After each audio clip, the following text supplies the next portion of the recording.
Morning class. Today in this video we are going to discuss our first chapter, that is Constitution. Why, क्यों और किस लिए भी constitution किसके लिए है। अब सबसे पहले मैं आपको कॉन्स्टिट्यूशन क्या होता है। कॉन्स्टिट्यूशन अगर हम देखें कॉम्पैक्ट डॉक्यूमेंट है जिसके अंदर rules and regulations, some fundamental principles and उसके अंदर हर चीज होती है। सरकार कैसे बनेगी, how government will work, government के क्या रूल एंड रेगुलेशंस है, गवर्नमेंट किस तरीके से काम करेगी, कैसे कॉन्स्टिट्यूट होगी, और इवन लोगों के लिए कुछ बेसिक रूल्स होते हैं, आइडेंटिटीज होती हैं। Everything that constitution contain is good for the nation. देश को चलाने के लिए, सरकार को चलाने के लिए, लोगों को एक पहचान देने के लिए कॉन्स्टिट्यूशन है। अब अगर हम बात करें इंडिया के कॉन्स्टिट्यूशन की, सबसे बड़ी बात वर्ल्ड का लेंथीएस्ट कॉन्स्टिट्यूशन है, जिसको बनने में अगर मैं आपको बताऊं, हमारा जो कॉन्स्टिट्यूशन है, our constitution of India, world का लेंथीएस्ट कॉन्स्टिट्यूशन, जिसको बनने में 2 years, 2 years, 11 months and 18 days, मतलब नियर अबाउट 3 years लगे। और जिन लोगों ने इसे बनाया उन्होंने लगभग 100 से ज्यादा देशों के कॉन्स्टिट्यूशन को स्टडी किया। जैसे फ्रांस के कॉन्स्टिट्यूशन की बात करें, इक्वालिटी, लिबर्टी और फ्रेटर्निटी हमें वहां से मिला है। फिर directive principles of state policy, फिर इलेक्शन ऑफ प्रेसिडेंट, चाहे रूल ऑफ लॉ है, चाहे आपका प्रियम्बल है, एवरीथिंग हमें किसी ना किसी कॉन्स्टिट्यूशन को स्टडी करने के बाद, अब भारत सरकार जब भारत आजाद हुआ था तो हम 5 year प्लान बनाते थे पहले। आजकल 5 year प्लान्स नहीं बनते, FYP 5 year प्लान्स जो थे हमने उस समय यूएसएसआर से बोरो किए थे। तो इसलिए भारत का जो कॉन्स्टिट्यूशन है, इसे बनने में बहुत लंबा समय लगा, बहुत सारे लोगों की मेहनत थी ये। इवन अब हमारा जो कॉन्स्टिट्यूशन है, इस पर 6.4 मिलियन स्पेंड किया था इसको बनाने के लिए। अब हम चलते हैं कि थोड़ा बहुत कॉन्स्टिट्यूशन क्या था, कैसे बना, बड़ा लंबा समय लगा, बहुत सारी मीटिंग्स हुई, ठीक है, और ये 1950 में लागू हुआ। 26 जनवरी 1950 को लागू हुआ। अब आगे हम बढ़ते हैं कि चलो हमें कॉन्स्टिट्यूशन की जरूरत क्यों है, कि कॉन्स्टिट्यूशन क्यों जरूरी है, किस लिए जरूरी है। तो अगर हम पॉइंट वाइज स्टडी करें, कॉन्स्टिट्यूशन अलाउज कोऑर्डिनेशन। कोऑर्डिनेशन का मतलब होता है कि एक दूसरे के साथ मिलकर चलना, कोऑर्डिनेट करना, मिलकर चलना, अश्योरेंस।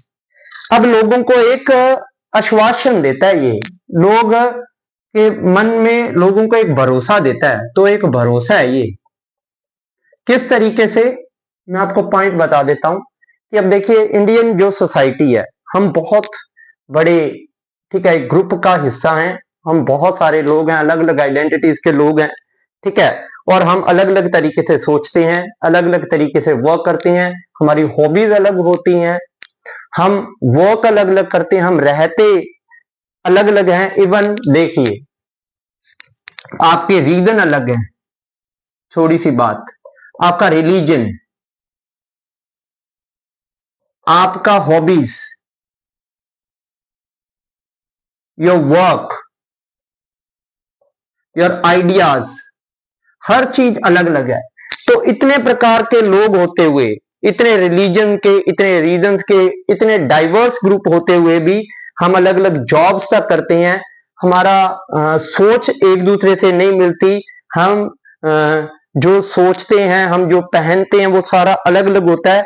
इवन कई बार इन चीजों को लेकर हमारी लाइफ में डिस्प्यूट्स हो जाते हैं, हमें हमारे दूसरों के साथ लड़ाइयां भी हो जाती है, हम दूसरों के साथ किसी बात को लेकर भिड़ भी जाते हैं। जैसे कई बार फिल्म को लेकर होता है, कुछ फिल्मों में कुछ लोग को लगता है कि उनके धर्म को चोट पहुंचाई गई है, इसको लेकर, ठीक है।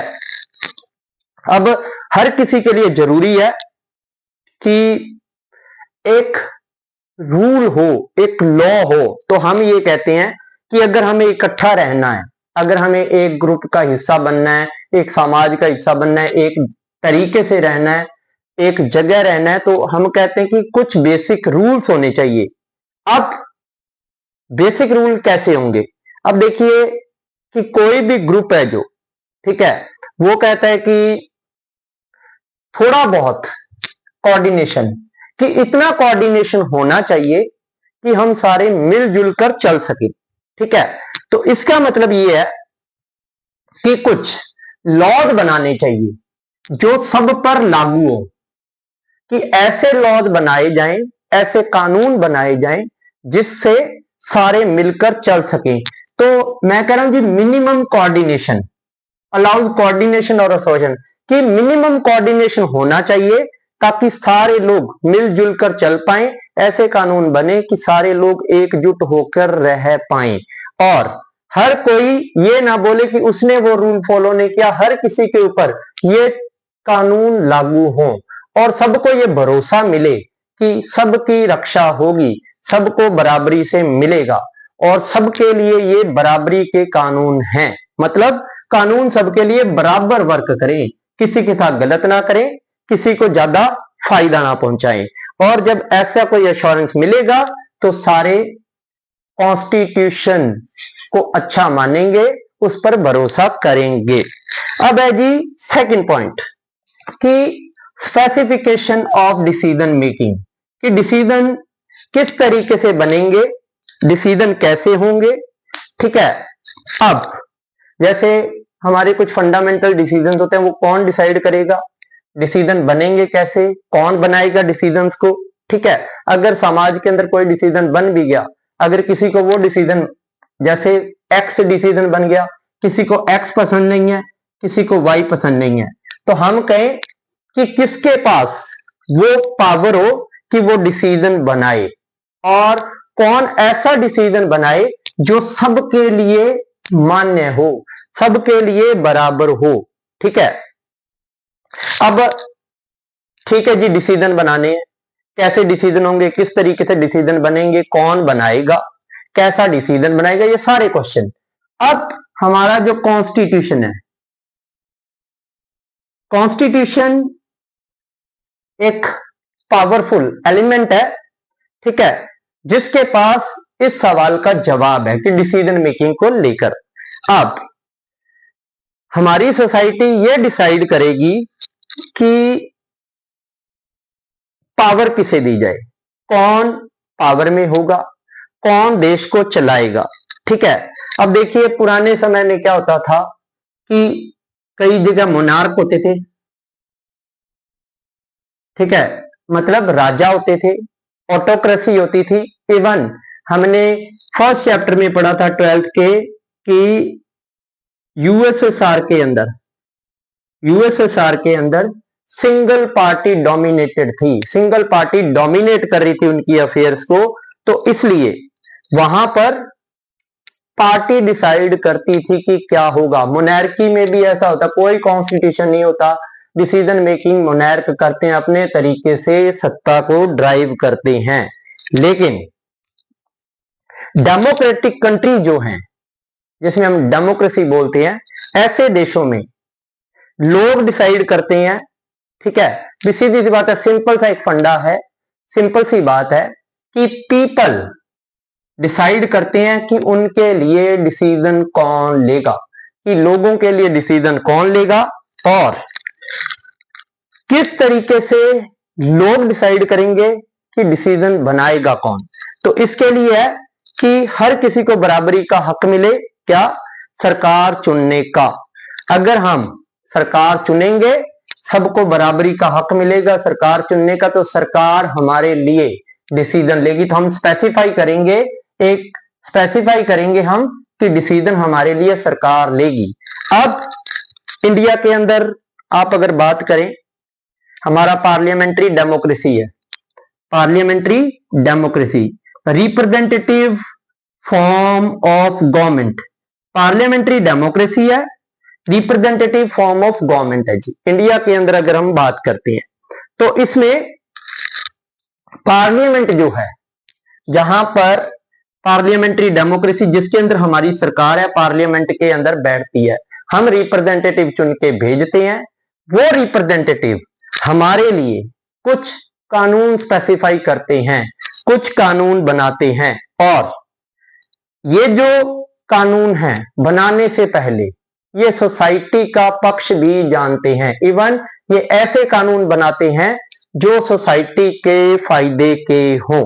ठीक है, अगर पार्लियामेंट ऐसे कानून इनेक्ट कर देगा जो लोगों के लिए नुकसानदेह होंगे या लोगों के लिए, तो लोगों का विश्वास डेमोक्रेसी से उठ जाएगा। तो एक पार्लियामेंट है, उसके पास पावर है कि कैसे कानून बनाने, किस तरीके से समाज को संजोकर रखना है, बराबर रखना है, सबके लिए बराबरी का कानून बनाना है, और जो कॉन्स्टिट्यूशन ने उन्हें पावर दी है डिसीजन मेकिंग की, उसको किस तरीके से यूज करना है। तो आज भी जितने भी कानून बनते हैं वो हमारे समाज को ध्यान में रखकर बनाए जाते हैं, हमारे समाज के लिए बनाए जाते हैं। अब ये था जी सेकंड फंक्शन। अब तीसरा है limitation of the government. Limit होता है, कह दो कि बंदिश, कि सरकार के पास जो पावर है उस पर भी बहुत सारी बंदिशें लगी हुई हैं। अब देखिए, सरकार के पास अथॉरिटी होती है, ठीक है, वो किसी भी कानून को बना सकती है, लेकिन सरकार के ऊपर बंदिश होती है कि वो ऐसा कानून नहीं बना सकती जो लोगों को पसंद ना हो। क्योंकि हमेशा बता दूं, government is elected by the vigilant citizen of the country. Vigilant citizen जो होते हैं, जानकार जागरूक जो नागरिक होते हैं, उनके द्वारा चुनी जाती है। तो जागरूक जो नागरिक हैं वो सरकार से सवाल पूछ सकते हैं, वो सरकार से जान सकते हैं कि उन्होंने क्या कानून बनाए हैं। अगर अब देखिए सरकार ऐसा कानून बना दे जिसमें ये बोल दे सरकार कि इस रिलीजन को आप प्रैक्टिस नहीं कर सकते, इस रिलीजन को आप प्रैक्टिस नहीं कर सकते, तो सरकार हमारे रिलीजन पर, हमारी रिलीजन प्रैक्टिसेस पर, ठीक है, क्योंकि हमारा एक फंडामेंटल राइट है कि हम अपनी मर्जी से धर्म को अपना सकते हैं। सरकार किसी भी तरीके के कपड़ों पर रोक नहीं लगा सकती, हमारे टेस्ट पर रोक नहीं लगा सकती, हमारी जिंदगी जीने के तरीके पर रोक नहीं लगा सकती। हाँ, अगर हम कुछ गलत करते हैं तो सरकार उस बारे में हमें चेतावनी दे सकती है, बता सकती है कि आप अपनी लिमिट से बाहर जा रहे हैं या अपनी पावर्स को ट्रेसपास कर रहे हैं। तो सरकार जो है आपको अपनी जिंदगी जीने से नहीं रोक सकती, आप कुछ भी करेंगे लेकिन within the powers of the constitution या within the powers of the law. जितना आपको कानून के दायरा है उसके अंदर रहकर आप कुछ भी कर सकते हैं। और सरकार मन मर्जी से किसी को भी इवन अरेस्ट भी नहीं कर सकती, किसी को घर में प्रिवेंटिव डिटेंशन भी नहीं दे सकती। ठीक है, और पुराने समय में जैसे होता था, आपने देखा होगा कि गरीब लोगों को गांव के कुएं से पानी भरने नहीं दिया जा सकता। आज सबके पास पावर है कि वो पब्लिक प्रॉपर्टीज को, जो भी पब्लिक प्रॉपर्टीज है, उन्हें यूज कर सकते हैं। और गवर्नमेंट जितने भी पुराने कानून है जो एग्जिस्ट करते हैं, ठीक है, जिसमें लोगों के साथ डिस्क्रिमिनेशन किया गया है, उन्हें खत्म कर सकती है या लोगों के फायदे के लिए उन कानूनों में बदलाव कर सकती है। और जो हमारा प्रियम्बल है, ठीक है, प्रियम्बल की बात हम करेंगे। प्रियम्बल के अंदर बहुत सारे बातें लिखी हुई है जो हर भारतीय के लिए लागू होती है। और इवन जो हमारा कॉन्स्टिट्यूशन है, जिसमें हम कहते हैं द फर्स्ट थिंग जो कॉन्स्टिट्यूशन हमें देता है वो देता है जी फंडामेंटल राइट। सरकार आपके फंडामेंटल राइट्स को छीन नहीं सकती। अगर छीनती है तो सरकार के खिलाफ आप कोर्ट में मूव आउट कर सकते हैं। और इवन फंडामेंटल राइट्स अगर आपके खत्म किए जा सकते हैं only in the case of emergency. Emergency अगर देश में लगती है तब आपके कुछ फंडामेंटल राइट्स को कैंसिल किया जा सकता है। तो इसका मतलब जो आपका थर्ड फंक्शन है इसमें है कि कॉन्स्टिट्यूशन के दायरे में रहकर सरकार क्या कुछ लिमिट्स इंपोज कर सकती है एक नागरिक पर। सरकार अगर कोई नागरिक अपने दायरे से बाहर जा रहा है उस पर कुछ लिमिट्स लगा सकती है इवन, लेकिन आपके फंडामेंटल राइट्स को सरकार छेड़ नहीं सकती, क्योंकि एक समय पर ये कानून था, आर्टिकल आई थिंक 26, जिसके अंदर जो हमारा पार्लियामेंट है हमारे फंडामेंटल राइट्स को अमेंड कर सकता है। लेकिन 1973 में केशवानंद भारती केस जब आया था उसके अंदर केशवानंद भारती ने फंडामेंटल राइट्स हैं जो उनको अमेंडेबल नहीं बताया और यह भी बोला कि फंडामेंटल राइट सरकार बहुत ज्यादा मतलब टफ प्रोसीजर से उन्हें बदल सकती है, मतलब थोड़े बहुत चेंज कर सकती है। और basic structure of the constitution, जिसमें हम थोड़े बहुत फंडामेंटल राइट्स मानते हैं कि फंडामेंटल राइट्स बेसिक स्ट्रक्चर हैं, सरकार बेसिक स्ट्रक्चर जो कॉन्स्टिट्यूशन की है उसे नहीं बदल सकती।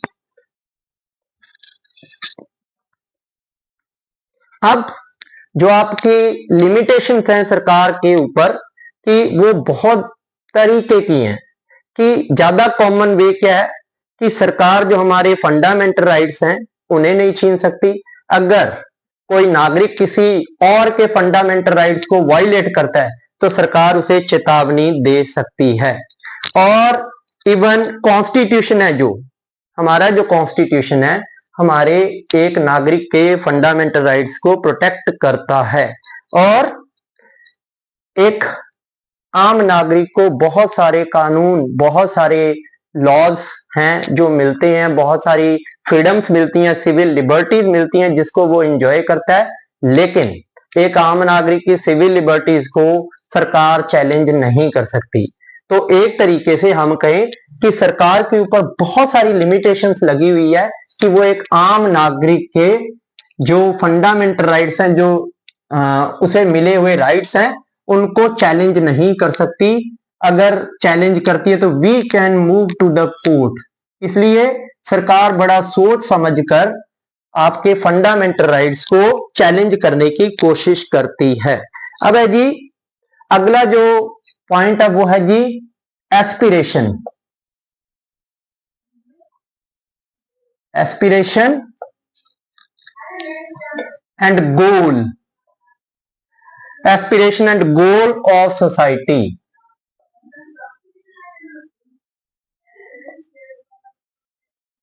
Aspiration and goal of the society, ज्यादातर जो डिसीजन मेकिंग पावर्स हैं वो सरकार के पास होती हैं, सरकार की कुछ लिमिट्स होती हैं। लेकिन 20वीं सेंचुरी में भारत का जो संविधान है वो सबसे अच्छा एग्जाम्पल है कि किस तरीके से समाज की आकांक्षाएं हैं, कुछ लक्ष्य हैं जिनको हमारा जो संविधान है वो पूरा करता है। अब देखिए हमारा संविधान हमें बहुत सारी अच्छी चीजें भी सिखाता है, बहुत सारी जो बुरी चीजें हैं उनके बारे में हमें मतलब नॉलेज भी देता है।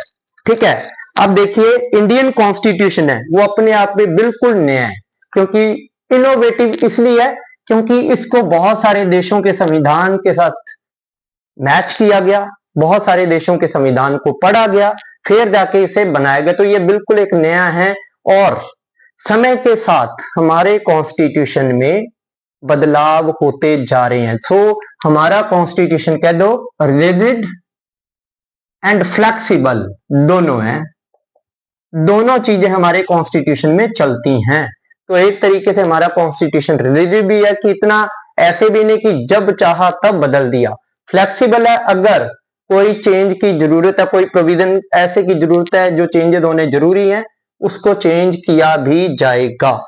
तो हमारा जो कॉन्स्टिट्यूशन है, अब हमारे समाज में जब भारत आजाद हुआ था 1947 से, उस समय बहुत ज्यादा डिस्क्रिमिनेशन था, बहुत ज्यादा इनइक्वालिटीज थी, ठीक है। और ये क्या था कि सरकार जो थी वो इन चीजों से बाहर आना चाहती थी। सरकार जो 1947 से पहले जो, जैसे हमारा समाज क्या था, ब्राह्मण, क्षत्रिय, वैश्य और शूद्र ऐसे करके बटा हुआ था। अब ब्राह्मण सबसे बड़े होते थे, उसके बाद क्षत्रिय, जो शूद्र होते थे लोगों के घर में काम करना, मतलब सबसे छोटी जात के थे। अब इन्हें किसी भी तरीके की बराबरी नहीं मिल रही थी। तो 1947 के बाद सरकार ने इन लोगों को, जो ये दबे हुए लोग थे, जो इनइक्वालिटीज की जद में थे, इन्हें निकालने के लिए संविधान में बहुत सारे मूलभूत चेंजेस किए, ठीक है। और ऐसे मीजर्स, ऐसे तरीके अख्तियार के, positive measures, so that these people can come out of the inequalities. Example के लिए देखिए कि इंडिया का जो कॉन्स्टिट्यूशन है वो जाति प्रथा जो है उसको खत्म करना चाहता है, कि जाति प्रथा, कास्ट बेस्ड जो डिस्क्रिमिनेशन है उसे खत्म करना चाहता है। इसके लिए सरकार ने बहुत सारे स्टेप्स उठाए हैं। सबको बराबरी पर लाने के लिए सरकार ने इवन रिजर्वेशन की परंपरा भी शुरू की है। अब देखिए, इंडिया जैसे ही साउथ अफ्रीका, जहां पर ए पार्टीहाइड की नीति चल रही थी, गोरे काले का भेदभाव, उसको खत्म करने के लिए नेल्सन मंडेला 27 साल तक जेल में रहा, और जब बाहर आया तो उसने ये गोरे काले के जो भेदभाव को खत्म कर दिया। वैसे ही भारत की जो सरकार है वो भी ये जो डिस्क्रिमिनेशन हैं, कास्ट बेस्ड हैं, और इवन समाज के अंदर जो जड़ें मजबूत कर चुके हैं, जो डिस्क्रिमिनेशन, उन्हें सरकार खत्म करना चाहती है। और ज्यादा अच्छे तरीके से इंडिया की जो कॉन्स्टिट्यूशन है, इंडिया का जो कॉन्स्टिट्यूशन है उसके अंदर समाज के लिए बहुत सारी चीजें लिखी गई कि कैसा समाज होना चाहिए, समाज को कैसे बनाया जाना चाहिए। अब इंडियन कॉन्स्टिट्यूशन ये कहता है कि एक आदमी को एस्पिरेशन, क्या है, गोल क्या एक आदमी का सोसाइटी के अंदर, कि वो एक अच्छी जिंदगी जिए, एक बढ़िया जिंदगी जिए, डिग्निटी, आत्मसम्मान भरी जिंदगी जिए, और उसे उसका आत्मसम्मान मिले। आत्मसम्मान के लिए जीते हैं लोग, तो आत्मसम्मान भरी जिंदगी जिए, और उसे मिनिमम स्टैंडर्ड ऑफ लिविंग, उसे मिनिमम स्टैंडर्ड ऑफ लिविंग, उसे मिनिमम स्टैंडर्ड ऑफ लिविंग जो चाहिए वो भी मिले, जिसमें एजुकेशन है, हेल्थ केयर है, और इंफ्रास्ट्रक्चर, सारी बातें जो हम कहते हैं एक गरीब आदमी को क्या चाहिए, वो कैसा समाज चाहता है, उसका क्या लक्ष्य है, क्या आकांक्षा है सरकार से, कि उसे जो चीज चाहिए वो मिलनी चाहिए, because he is the citizen, vigilant citizen of the country. अब इंडियन कॉन्स्टिट्यूशन गवर्नमेंट को ये कहता है, इंडियन कॉन्स्टिट्यूशन, कि ऐसे वेलफेयर स्कीम्स चलाई जानी चाहिए और देश के अंदर लागू की जानी चाहिए, ताकि सबको बराबरी का हक मिले, सबको बराबरी का मौका मिले। तो जो फोर्थ अगर हम पढ़ते हैं, देश के, हमारे देश के अंदर सबको बराबरी का हक मिले, सब बराबर हो, और ऐसा समाज बनाया जाए कि सबको न्याय मिले, न्याय वाला समाज हो, सबके साथ न्याय हो, सबके साथ बराबरी का हक हो। अब अगला जी जो पॉइंट है, fundamental identity of the people, लोगों की मूलभूत पहचान, कि लोगों की पहचान क्या हो सकती है। अब लोगों की पहचान की बात अगर हम करें, कि there are political identity and moral identity की बात हम करेंगे, कि लोगों की एक मूलभूत पहचान है, हर किसी की है, इवन इंडियंस की भी है, ठीक है, कि फंडामेंटल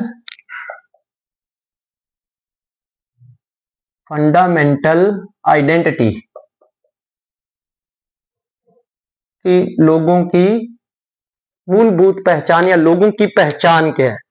अब फंडामेंटल आइडेंटिटी की बात करें, अगर हम एक हैं तो कॉन्स्टिट्यूशन हमें एक बेसिक आइडेंटिटी देता है कि हम सारे इंडियन हैं, वी आर वन, हम एक साथ मिलकर रहते हैं, ठीक है। और इसके जो बेसिक नियम कायदे हैं उनके साथ मिलकर हम चलते हैं, ठीक है।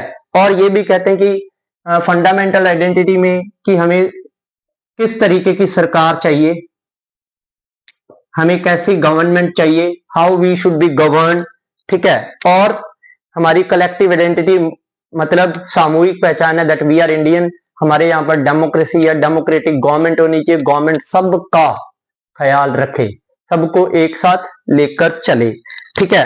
अब कॉन्स्टिट्यूशन से पहले बहुत सारी पहचानें थी, लेकिन जैसे कॉन्स्टिट्यूशन बना then it comes to Indian, कि we are Indian and we have only one identity.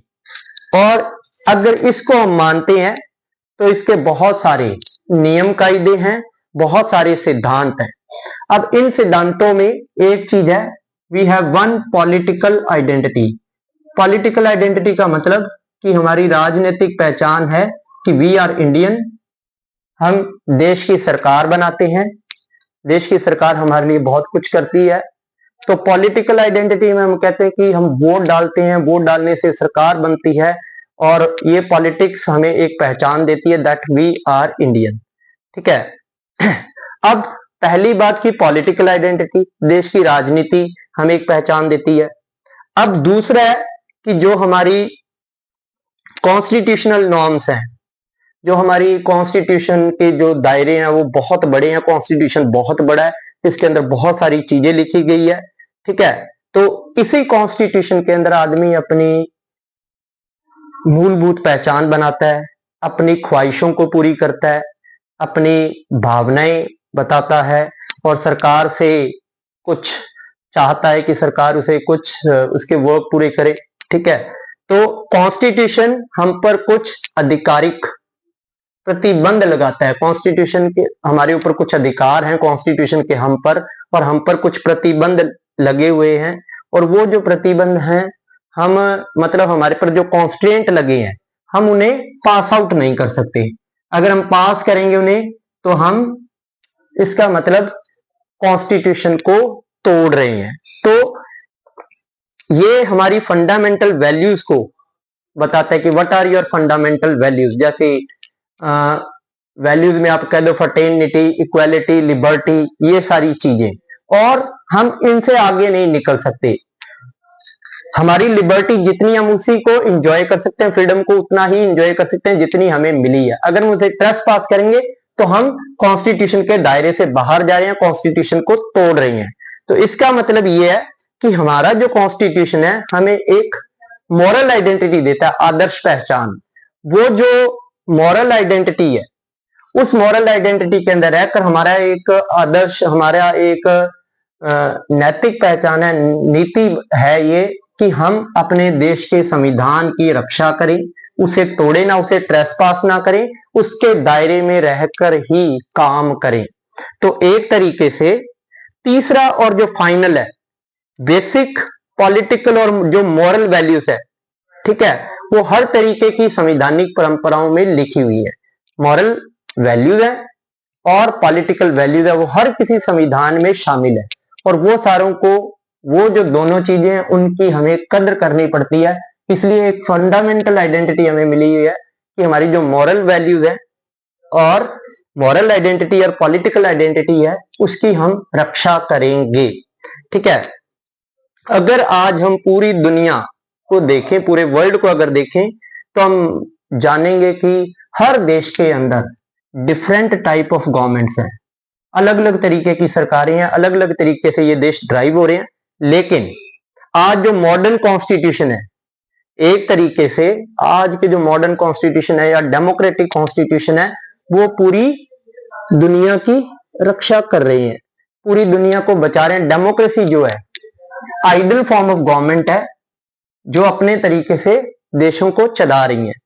लेकिन ये जो कॉन्स्टिट्यूशन है नेशनल आइडेंटिटी को भी देखते हैं, और एक तरीके से ये जो कॉन्स्टिट्यूशन है, इन्होंने हमें नेशनल आइडेंटिटीज दी हैं, इनके दायरे में रहकर ही हम वर्क करते हैं, सरकारों को जानते हैं, सरकारें कॉन्स्टिट्यूशन के दायरे में रहकर ही वर्क करती हैं। ठीक है, तो अब देखिए कि कुछ देश ऐसे भी हैं, जैसे जर्मनी का एग्जांपल है यहां पर, कि जर्मनी के अंदर अगर आप एथनिक जर्मन हैं तो आपको जर्मनी की सिटीजनशिप या जर्मन माना जाएगा, अगर आप वहीं जन्मे पले हैं। तो एक तरीके से इंडियन कॉन्स्टिट्यूशन है जो, अब जर्मनी के अंदर कुछ देशों के अंदर वहां अगर आप जन्मे पले हैं, वहां रहे हैं, बहुत लंबे समय तक रह रहे हैं, तो आपको वो सिटीजनशिप अवार्ड करेंगे, या वो ये कहेंगे कि आप इस देश की मूलभूत पहचान के साथ हैं, या आप इस देश के रहवासी हैं। लेकिन इंडिया का जो कॉन्स्टिट्यूशन है वो आपको आपकी नस्ल पर या आपकी जाति के आधार पर या अपने उस तरीके के आधार पर आपको सिटीजनशिप अवार्ड नहीं करता है। तो एक तरीके से हर देश अलग अलग तरीके से अपने कॉन्स्टिट्यूशन को चलाता है, और India that is a diverse in every section, अपने लोगों के साथ मिलकर चलता है। इसका जो कॉन्स्टिट्यूशन है वो हमें एक पहचान देता है कि हम वी आर इंडियन, तो हमें अपने कॉन्स्टिट्यूशन के हिसाब से चलना पड़ता है, वो करना पड़ता है हमें। मॉरल आइडेंटिटीज की बात होगी, पॉलिटिकल आइडेंटिटीज, अब दूसरे जो देश हैं उनकी मॉरल और पॉलिटिकल आइडेंटिटीज अलग हो सकती हैं, वो अलग तरीके से उनके कॉन्स्टिट्यूशन वर्क करते हैं। लेकिन इंडियन कॉन्स्टिट्यूशन जो फ्लेक्सिबल भी है, रिजिड भी है, वो यहाँ कोई भी अगर व्यक्ति आता है, अगर वो उन चीजों को, उन लॉज को पूरा कर देता है, तो उसे सिटीजनशिप अवार्ड की जा सकती है। सो आज का इतना ही था हमारा topic. Hope you will get the things. In the next video we will discuss about the coming topics of the chapter. Thank you so much.